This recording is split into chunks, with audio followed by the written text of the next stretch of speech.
佛法、因果与人生，皆如海潮般潮起潮落。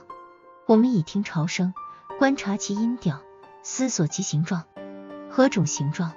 海浪一浪紧接住一浪，前一浪与后一浪相接，无尽无休。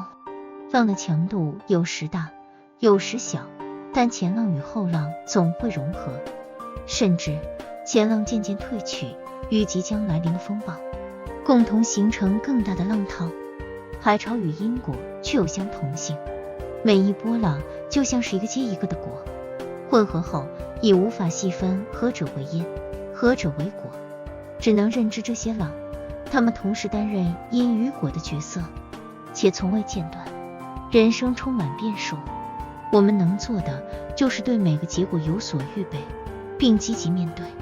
我们处理好引起未来变化的因，使之从恶因转变为善因，将恶果变为善果。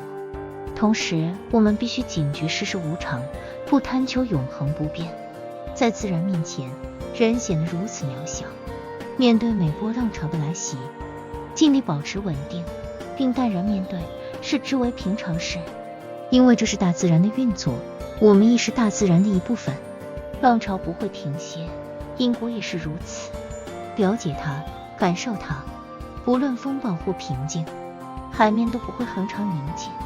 人生与因果皆如海浪，生活中的困难往往源于因果关系的错综复杂，一波接着一波不断来袭。在风暴中如何保持稳定，不被浪潮吞噬？在风平浪静中如何保持警觉，不放松警惕？这些恰恰是每个人必须了解和认识的无常，因为无常带来变化与连续性的挑战。我们应当尽力而为，不过于执着，过度强求结果，心存善念就足够。